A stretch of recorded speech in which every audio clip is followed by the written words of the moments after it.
Welcome back to Open Window Politics. You're going to be doing a prediction between Gavin Newsom on the Democratic side versus J.D. Vance on the Republican side. J.D. Vance is, of course, the current vice president of the U.S.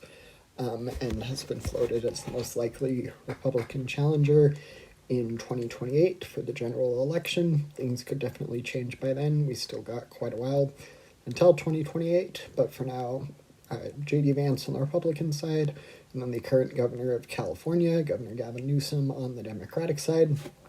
These two candidates have been floated as the most likely to win their respective parties' nominations, so I thought it would be fun to do a prediction between them. I'll start out in Nevada, end up in the East, so I'm going to start with Nevada.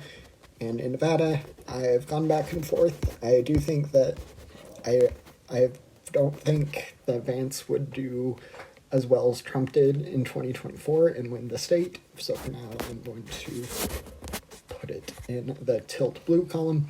We've also seen some key voting demographic groups shift away from Trump and, from Republicans in general.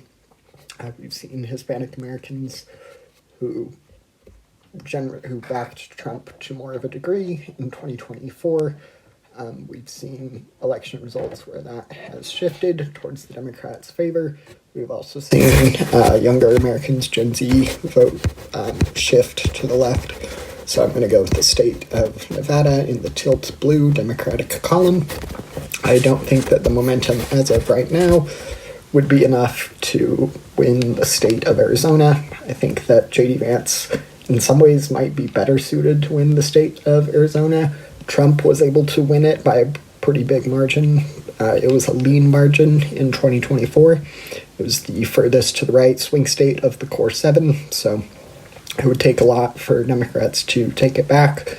Biden was able to win the state of Arizona in 2020, and they have Democratic senators and a Democratic governor, so Democrats know it's possible to win on the statewide level. But I think if the election were to be held today between these two candidates, that Arizona would probably narrowly remain in the Republican category. And then we get to the state of Georgia. Georgia is going to be interesting. Both Georgia and North Carolina have Senate elections in 2026. Those will give us a good indication of which way each of these states is drifting politically. I forgot the district here in Omaha. I think that I'm going to do tilt for all the swing states and districts, but I do think that it could certainly end up in the lean blue category. This Omaha district, Harris was even able to win it, and I think that if the election were to be held today, that Newsom would probably be able to expand on her margin and win the district there in, I can't remember which district, I think it's the second, but the district there that encompasses the Omaha, Nebraska area. So that is going to be one more electoral college vote for the Democrat, Gavin Newsom. And then I will now go back to the South. I think that Newsom has a good shot in the state of Georgia. For now, I'm going to put the state of Georgia in the Democratic column. This state was the narrowest one in 2020, but did end up going in the Democratic Party's column. Biden was able to win it, which is interesting. The state also they have a Republican governor, but they have two Democratic senators. And like I was discussing earlier, that John Ossoff, one of the Democratic senators, is up for re-election in 2026. And it'll be interesting to see how his Senate election turns out, the race for John Ossoff's seat. If it turns out well for Democrats, could certainly be an indication that they might have a better shot at winning on the presidential level in 2028 again.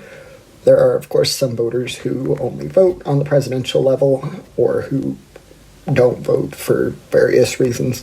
But I do think that the recent momentum we've seen for Democrats have won several key elections in the state of Georgia, as well as, throughout the country, as well as governorships in Virginia and New Jersey. So I do think that the state of Georgia will end up in the Democratic Party's column. So that brings us to 248 to 230 with Gavin Newsom taking the lead. I do think that there will be some more positive news for J.D. Vance, though, in the state of North Carolina. For now, I'm going to put that in the Republican Party's column. So that brings us to a bit closer of a score, 248 to 246. And then I'm going to start out with Wisconsin and end with Pennsylvania. In Wisconsin, I think this is probably one of Democrats' better chances, especially in the Rust Belt. The state was pretty close to going to Harris, but it did end up going to Trump in 2024. If I remember quickly, it was one of the, if not the most narrow victories for Trump. Still was a victory in 2024. But Biden was able to win these 3 Rust Belt states in 2020, and then, of course, Trump, they were his key to victory in 2016. So really, well, ultimately, any of these tilt or even lean states could possibly go the other way, especially these tilt ones of the core 7 battlegrounds. Just fun to do a little prediction. So I'm going to put the state of Wisconsin in the Democratic Party's column. And then that leaves us with the state of Michigan and Pennsylvania. For now, I'm going to put Michigan also in Gavin Newsom's column, so that brings us to 273 to 246.